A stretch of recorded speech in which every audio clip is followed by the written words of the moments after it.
सर्वे भवन्तु सुखिनः, सर्वे सन्तु निरामया, सर्वे भद्राणि पश्यन्तु, मा कश्चित् दुःखभाग् भवेत्।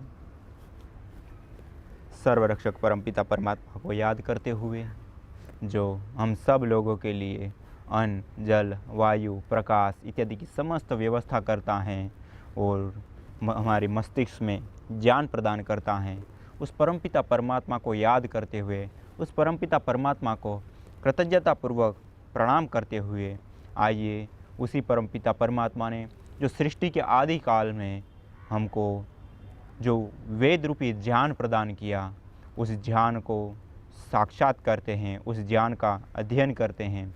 सृष्टि के आदि काल में जो वेद रूपी ज्ञान दिया, उसको वेदो अखिलो धर्म मूलम, संपूर्ण वेद को धर्म का मूल बताया। जब हम धर्म के मूल को पकड़ते हैं तो स्वाभाविक है, सहज है कि हमारे समझ में आने लगता है धर्म। और धर्म वो वस्तु होती हैं जिसको अपनाने से हमारे जीवन में पुण्य बढ़ता है, हमारे जीवन में खुशहाली आती है, हमारे जीवन में सुख आते हैं और हमारा जीवन उत्कृष्टता को और उन्नति को प्राप्त करता है। और इसी प्रकार से उससे विपरीत देखें तो अधर्म वो चीज़ होती है जिसका आचरण करने से हमारा ज्ञान विवेक डूबता चला जाता है, अविवेक हमारे भीतर पैदा होता है, अज्ञान हमारे भीतर पैदा होता है और हम अज्ञानता को प्राप्त करते हैं और नीचे की ओर हम गिरते हैं और पाप को प्राप्त करते हैं, हम दुखों को प्राप्त करते हैं। इसलिए हमको धर्मपूर्वक आचरण करना चाहिए और वो धर्म का जो विधान है वो वेदों में दिया है, इसलिए कहा धर्मोखिल वेदो अखिलो धर्म मूलम। तो आइए उसी वेद में जो उस परमपिता परमात्मा ने कर्म कांड, ज्ञान कांड एवं उपासना कांड की जो विधि बताई है, ज्ञान, कर्म एवं उपासना की, इसमें हम जो कर्म कांड जिसको हम यज्ञ कहते हैं, हवन कहते हैं, अग्निहोत्र कहते हैं, उसी के बारे में चर्चा कर रहे थे। ये जो यज्ञ है, ये जो हवन है, उसको कर्म कांड कहा जाता है। और ये जो कर्म कांड है वो कोई ढोंग, आडम, पाखंड इत्यादि नहीं है, एक संपूर्ण एक वैज्ञानिक पद्धति है। जब हम यज्ञ करते हैं, जब हम हवन करते हैं, तो उसके माध्यम से जो अन्य देवता लोग हैं वो समस्त देवता लोगों तक हमारी हवि पहुंचती हैं। जो भी हम यज्ञ में हवि प्रदान करते हैं वो सारे देवता पुष्ट होते हैं, संतुष्ट होते हैं।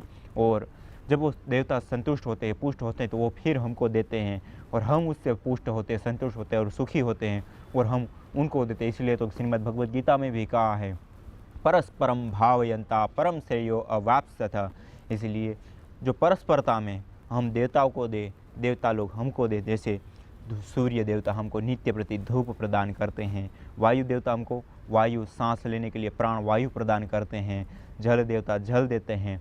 इस प्रकार से जो विभिन्न प्रकार के जो देवता हैं, कुछ जड़ देवता होते हैं, कुछ चेतन देवता होते हैं। ये जो जड़ और चेतन रूप जो देवता लोग हैं वो हमको नित्य प्रति दान देते हैं, हमको नित्य प्रति देते हैं। तो उनको हम वापस क्या दें? तो उनको वापस देने के लिए हमारे पास एक ही पद्धति है, यज्ञ हवन। और जो यज्ञ में अग्नि प्रज्वलित करते हैं, उस अग्नि को देवताओं का मुख कहा गया है कि इस यज्ञ की अग्नि में हम जो भी पदार्थ आहूत करते हैं, प्रदान करते हैं, अर्पित करते हैं, वो सारे के सारे जो पदार्थ हैं अति सूक्ष्म होकर के उस देवताओं तक पहुंच जाते हैं और उस देवताओं को तृप्त करते, उस देवताओं को पुष्ट करते हैं। और वो देवता प्रसन्न होकर के फिर हम लोगों को पुष्ट करते हैं, हम लोगों को प्रदान करते हैं और हमारे जीवन को सुखी और सुलभ बनाते हैं। तो इसलिए ये जो वाक्य मिलता है श्रीमद् भगवद गीता में, परस्परम भावयंता श्रेयोपर्यम अवाप्स्यथ, ये साकार रूप को धारण करता है। तो इसी प्रकार जो वेद के अनंत वाक्य हैं, जो बहुत सारे वाक्य हैं, वो सारे जो वाक्य हैं वो कोई सामान्य नहीं है। वेद में जो मंत्र दिया है वो कोई सामान्य नहीं है। मननात् त्रायते इति मंत्र, जिसका मनन करने से, जिसका चिंतन करने से हमारे जीवन की रक्षा होती है, जिसका चिंतन मनन करने से हमारी उन्नति के मार्ग जो होते हैं वो प्रशस्त होते हैं। इसलिए हम जो वेद रूपी ज्ञान है उसमें जो ऋचाएँ हैं, जो मंत्र हैं, उस मंत्र का अध्ययन करें, उस मंत्र के साथ जुड़े, उस मंत्र के ऊपर चिंतन करें। तो जब हम चिंतन करते हैं, मनन करते हैं मंत्रों का, तो उससे हमारे जीवन में उत्कर्ष होता है। इसलिए हम जब अग्निहोत्र करते हैं, हवन करते हैं, उस समय क्या करते हैं? अग्निहोत्र तो करते ही करते हैं, वो पूरी एक वैज्ञानिक प्रक्रिया है ही, लेकिन उसके साथ जब हम मंत्रों का उच्चारण करते हैं तो उस मंत्रों का उच्चारण करने से हमारे चित्त में भी परिवर्तन आता है, हमारे मन में भी परिवर्तन आता है, और हमारा पूरा जो शरीर है उसके साथ साथ हमारा सूक्ष्म शरीर भी, हमारा चित्त भी इतना सुसंस्कृत होता है, और हमारा स्वाध्याय भी उसके साथ साथ हो जाता है, क्योंकि उस वेद मंत्रों में वो परम ज्ञान दिया है, सबसे श्रेष्ठ ज्ञान दिया है, धर्म का ज्ञान दिया है, जिस ज्ञान को हम हर रोज़ दोहराए। मानिए हम हवन करते हैं तो उसके साथ जब मंत्रोच्चारण करते हैं तो उस ज्ञान का जो बोध है वो हर रोज़ हम अपने मस्तिष्क के साथ हम आत्मसात करते हैं, और जब इस प्रकार से हम हर रोज़ उस दिव्य मंत्रों के साथ, दिव्य विचारों के साथ जुड़ते हैं, तो धीरे धीरे हमारा जो जीवन है वो पूरा परिवर्तित हो जाता है। हमारे जीवन में एक विकास का जो पथ होता है वो प्रशस्त होने लगता है। इसलिए हमको सुनिश्चित रूप से ये जो वेद मंत्र होते हैं उस मंत्रों के साथ युक्त होकर के मंत्रोच्चारण करते हुए हमको यज्ञ करना चाहिए, हमको हवन करना चाहिए।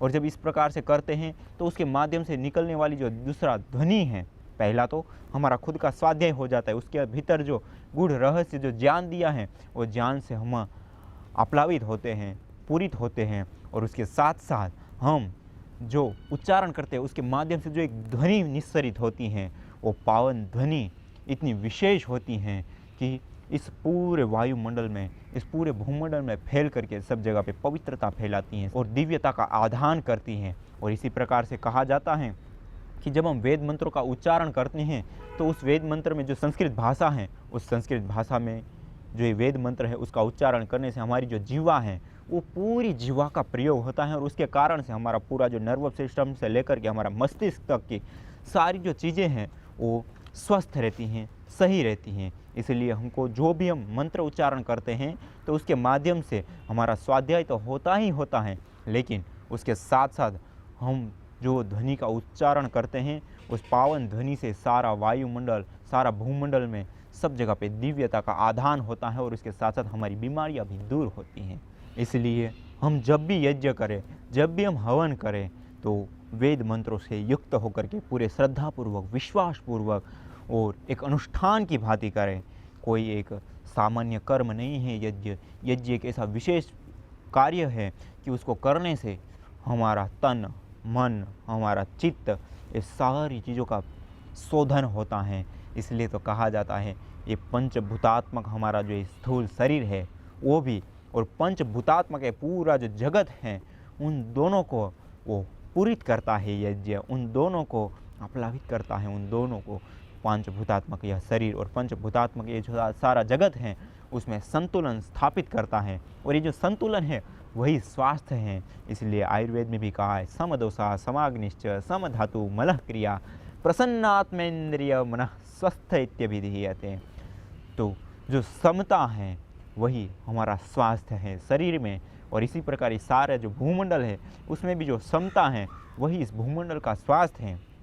आज हम देखें तो ये सारा जो भूमंडल है उसका जो स्वास्थ्य है वो बिगड़ चुका है, क्योंकि आज हमने जो फैक्ट्रियाँ लगाई हैं, आज हमने जो वाहन व्यवहार बढ़ा दिया है, आज जो हमने अन्य अन्य प्रकार की विविध प्रकार की जो सुख सुविधाएं हम ले रहे हैं, उन सुख सुविधाओं के पीछे जो प्रदूषण हो रहा है, उस प्रदूषण के कारण ये सारा जो वायुमंडल है वो दूषित हो चुका है। ये जो जल है वो भी दूषित हो चुका है, भूमि है वो भी बहुत बड़ी मात्रा में दूषित हो चुकी हैं। तो ये जो दूषण है, प्रदूषण है, वो जो प्रदूषण है वो इतना अधिक मात्रा में हम कर चुके हैं, तो उस प्रदूषण के कारण आज हमारे सामने व्यक्तिगत समस्याएं तो बहुत सारी हैं, लेकिन इसके साथ साथ जो वैश्विक समस्याएं हैं, जो ज्वलंत समस्याएं हैं, वो भी बहुत बड़ी मात्रा में बढ़ चुकी हैं। जैसे हम देखें तो एक ग्लोबल वार्मिंग की समस्या, वैश्विक तापमान का बढ़ना।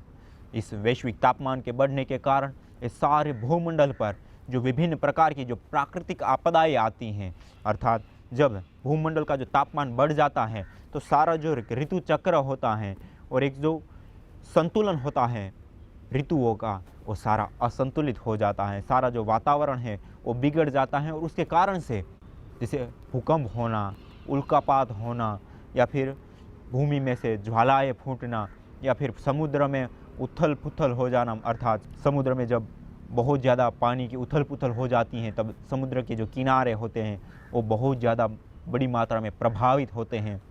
और इस प्रकार से अलग अलग प्रकार की जैसे अति वर्षा और अनावृष्टि जिसको अति वर्षा कहते हैं, और इसी प्रकार से वर्षा का ना होना, और इस प्रकार की जो विभिन्न प्रकार की जो प्राकृतिक आपदाएं होती है, भूकंप इत्यादि, ये सारी हमको प्रभावित करती हैं और लाखों लाखों करोड़ों करोड़ों लोगों को प्रभावित के साथ साथ मृत्यु के मुंह में भी धकेल देती हैं। तो ये प्राकृतिक आपदाओं का कारण है ग्लोबल वार्मिंग। तो उसको हम कैसे कंट्रोल करें, उसको हम कैसे ठीक करें। आज पूरे विश्व स्तर पर कई सारे संगठनों को बनाने के लिए प्रयास किया गया, कई सारे देशों को संगठित करने का प्रयास किया गया, लेकिन जो उसमें मुद्दे होते हैं कि ये जो विभिन्न प्रकार की जो वायु को प्रदूषण करने वाली जो गैस हैं, उसको इतनी बड़ी मात्रा में हम वायु में घोल देते हैं। उसको घोलने के लिए जो कारखाने चालू किए, जो फैक्ट्रियाँ, जो कंपनियां हमने लगा दी, उसको बंद करें, उसको कम करें। लेकिन आज जो सारे देश है उन मुद्दों पर एक साथ सहमत होकर के मिलने के लिए तैयार नहीं होते। कई बार बैठकें, करीब 8 से 10 बार ऐसे गठन किए गए जिसमें इस वायु प्रदूषण को लेकर के कई सारे पॉइंट लिए गए कि जिसमें सब लोग सहमत होकर के हम इस वायु प्रदूषण को रोक करके जो ग्लोबल वार्मिंग की समस्या है उसको हम सुलझा सकें। लेकिन सारे देश कभी भी एक सहमत नहीं हुए और कई बार कई मुद्दों के ऊपर वो सहमत भी हुए तो उसका जो एक टारगेट रखते कि 10 साल, 15 साल, 8 साल, तो उस सालों के बाद जब उसका परिणाम देखा गया तो उसमें कोई किसी भी प्रकार का किसी भी देश ने कोई कंट्रोल नहीं किया है और जिस मात्रा में प्रदूषण बढ़ता चला जाता है वो उसी मात्रा में बढ़ता रहा।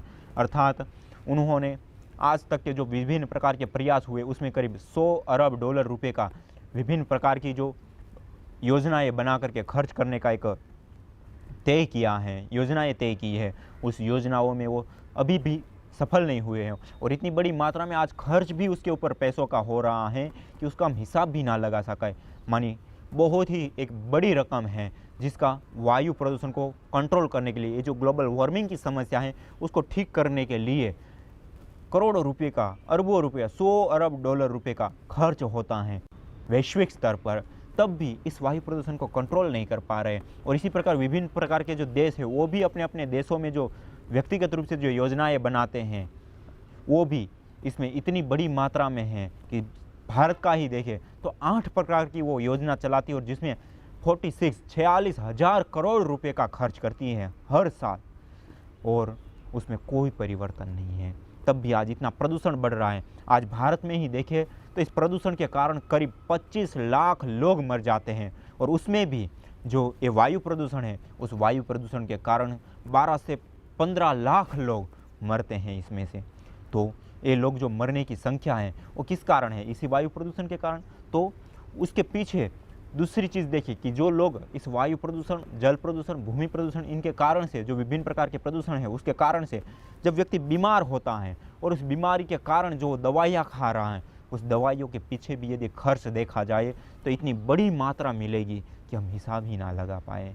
अर्थात बहुत ही बड़ी मात्रा में दवाइयों के पीछे भी खर्च होता है, बहुत ही बड़ी मात्रा में इस पर्यावरण को सुरक्षित रखने के लिए भी खर्च होता है। फिर भी ये वायु प्रदूषण बढ़ रहा है, फिर भी ये लोगों की जो मरने की श्रृंखला है उसका जो दर है वो दर साल प्रति साल बढ़ता ही चला जा रहा है। तो इसका समाधान आखिर क्या है? इससे हम कैसे बचें? ये सारी जो ज्वलंत समस्या है, ये तो आपको एक ही समस्या बताई जो वैश्विक समस्या है ग्लोबल वार्मिंग की।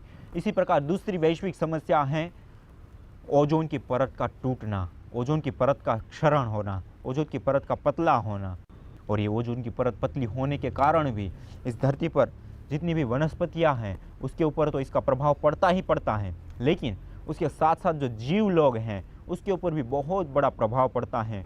और हमारे शरीर के ऊपर जब सूर्य की सीधी किरणें पड़ती हैं तो उसके कारण से चर्म रोग से लेकर के भयानक कैंसर जैसे रोग पैदा हो जाते हैं। और उस ओजोन की परत के कारण जो इन लोगों की मरने की संख्या है, जो कैंसर होने की संख्या है या अन्य भी जो चर्म रोग इत्यादि की होने की समस्या है, उसका भी एक बहुत बड़ा आंकड़ा हमको मिलता है।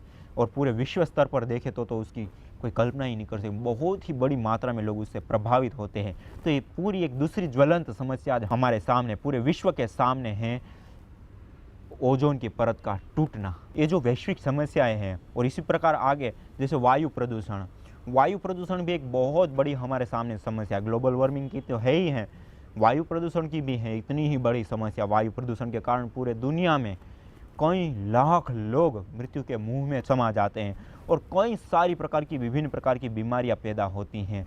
यहाँ तक कि जो बच्चा पैदा हो रहा है वही कोई जो विभिन्न प्रकार की जो शरीर में कमियां होती हैं, वो कमियों का कारण भी वायु प्रदूषण होता है। और इसी प्रकार से ये वायु प्रदूषण के साथ साथ एक दूसरी बीमारी जिसको हम बैक्टीरियल वायरल डिजीज़ कहते हैं, जो बैक्टीरियो के माध्यम से फैलने वाली बीमारी होती हैं, वो भी जब फैलती हैं, जैसे प्लेग के रोग हैं, चिकनगुनिया इत्यादि जो रोग होते हैं, जब शहरों में फैलते हैं तो इतनी बड़ी मात्रा में फैलने लग जाता है, इतने भयंकर तरीके से सबको पीड़ित करते हैं कि उसकी बात ही मत पूछो।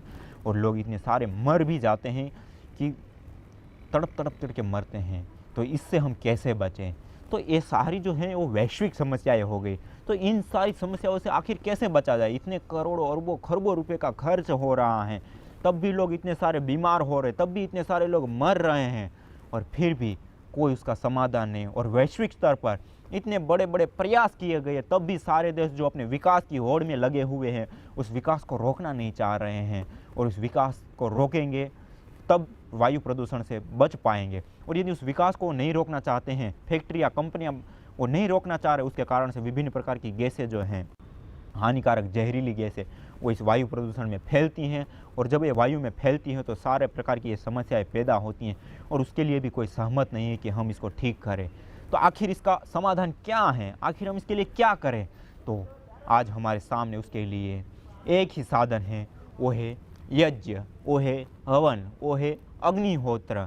तो आइए हम सब लोग मिल करके इस यज्ञ को अपनाते हैं, इस अग्निहोत्र को अपनाते हैं। ये कोई कर्मकांड की एक वस्तु नहीं है, एक पूरी संपूर्ण वैज्ञानिक प्रक्रिया है। जब इसमें हम अग्नि को जलाते हैं और उसमें विभिन्न प्रकार की जो आहुतियाँ देते हैं, घृत, सामग्री इत्यादि की, तो वो जो आहुति देते हैं वो एक पूरा एक विज्ञान है। जब हम अग्नि में कुछ भी चीज़ डालते हैं तो नष्ट नहीं होती, अपितु परमाणु रूप में कन्वर्ट हो जाती है, परमाणु रूप में बदल जाती हैं। और वो जिस मात्रा में हमने डाली हैं वो कई लाखों गुना होकर के, मल्टीपल होकर के बढ़ती है, और इस पूरे वायुमंडल में फैल करके इस वायु का जो प्रदूषण है उनको दूर करती हैं। और उसके साथ साथ आज के जो वैज्ञानिक लोग हैं, उन्होंने जो इनके ऊपर अनुसंधान किया, रिसर्च किया, तो आज भी वो लोग अपने घरों में अपनाने लगे हैं। जो नास्तिक हैं, जो कुछ विशेष रूप से धर्म का कर्म कांड क्रिया नहीं करते हैं, वो भी लोग इसको मानते हैं, वो भी लोग इसके साथ जुड़े, क्योंकि ये कोई कर्म कांड की या कोई धर्म विशेष की वस्तु नहीं, ये तो संपूर्ण एक वैज्ञानिक प्रक्रिया है। और इस यज्ञ में जो भी हम आहुति डालते हैं उसके माध्यम से जो विभिन्न प्रकार की गैसें उत्पन्न होती हैं, वो इतनी इस जीव मात्र के लिए कल्याणकारी हैं कि इसकी तो बात ही मत पूछो। इस सारे वायु प्रदूषण को शुद्ध कर देती हैं, ग्लोबल वार्मिंग की समस्या को दूर कर सकती हैं। अर्थात अभी के जो सर्च हुए उसके अनुसार वो दावा करते हैं कि यदि नित्य प्रति यज्ञ किया जाए और विस्तार से यज्ञ किया तो जो ये ग्लोबल वार्मिंग की समस्या है वो वापस ठीक हो सकती हैं। और इसी प्रकार से जो बैक्टीरियल वायरल डिजीज़ होती हैं उसको अभी हम 94% तक ख़त्म कर सकते हैं। 94% मानिए नई जैसी एक समस्या जो हमारे सामने है उसको हम बिल्कुल ख़त्म कर सकते हैं। और इसी प्रकार से जो ओजोन की परत का क्षरण है उसको भी हम रोक ही नहीं, उसको भी ओजोन की परत को वापस हम ठीक कर सकते हैं इस यज्ञ को, इस हवन को अपनाने से। और इसी प्रकार से हमारे व्यक्तिगत जो समस्याएं होती हैं, हमारी शरीर में होने वाली जो बीमारियां हैं, सर्दी जुकाम बुखार से लेकर के कैंसर जैसी जो भयानक बीमारियां हैं, वो बीमारियां भी ये जो यज्ञीय गैसें हैं उस गैसों में सांस लेने से हमारी ये बीमारियां भी दूर हो जाती हैं। तो ये कितना अद्भुत लाभकारी है ये यज्ञ, कितना अद्भुत विशेष रूप से हम सब के लिए उपयोगी है। इसीलिए तो परमपिता परमात्मा ने वेद रूपी ज्ञान में हमको दिया। इसीलिए तो हमारे जो ऋषि मुनि हैं उन्होंने हमारी विभिन्न प्रकार की जो परंपराएं हैं, विभिन्न प्रकार के जो त्यौहार हैं उसके साथ जोड़ करके हमारे साथ रखा। आज हम शादी विवाह इत्यादि है, नवरात्र हैं या दूसरी तीसरी ऐसी जो परंपराएं हम देखते हैं जिसमें हम यज्ञ करते हैं, हवन करते हैं, वो क्यों करते हैं? उसके पीछे बहुत बड़ा रीजन है, उसके पीछे बहुत बड़ा एक अनुसंधान है ऋषि मुनियों का, और उसके कारण हम इस यज्ञ को, उस हवन को करते हैं। और आज भी यदि हम पहले वैदिक काल में देखें तो बहुत बड़ी मात्रा में जो पूजा पाठ की एक पद्धति देखें तो वैदिक काल में पूजा पाठ की पद्धति यज्ञ हवन ही हुआ करती थी, जिसको आज हम विभिन्न प्रकार के, कोई दीप जला करके, कोई धूप इत्यादि कर करके, विभिन्न प्रकार की अगरबत्ती जला करके हम आज पूजा पाठ करते हैं। वो एक विकृत रूप है आज हमारे सामने, एक संक्षिप्त रूप है आज हमारे सामने, लेकिन उसका जो विस्तार है वो तो है यज्ञ हवन। और उसको दैनिक यज्ञ हवन है उसको करने में कम से कम 12 से 15 मिनट लगती हैं और उतनी देर करने से सारे देवता भी तृप्त हो जाते हैं, हमारा पुण्य कर्माशय भी बढ़ता है, हमारा संस्कार भी सुसंस्कृत होता है, हमारा स्वाध्याय भी हो जाता है, हमारी बीमारियां भी दूर होती है और पूरा जो ब्रह्मांड है, भूमंडल है, उसमें भी समता स्थापित होते हैं। इसलिए तो कहा है कि ये जो यज्ञ है, यज्ञो वै भुवनस्य नाभि, ये सारे भूमंडल में एक संतुलन स्थापित करने वाला है। इसलिए आइए हम सब लोग मिलकर के इस यज्ञ को अपनाते हैं, इस हवन को अपनाते हैं और इसके साथ जुड़ करके इस सारी समस्याओं को दूर करते हुए हम अपने जीवन को परम कल्याण के निश्रेष के पथ पर अग्रसर करते हुए सारे इस भूमंडल में दिव्यता का स्थापन करते हैं। तो आज इतना ही। इसी के साथ ओम शांति शांति शांति ओम।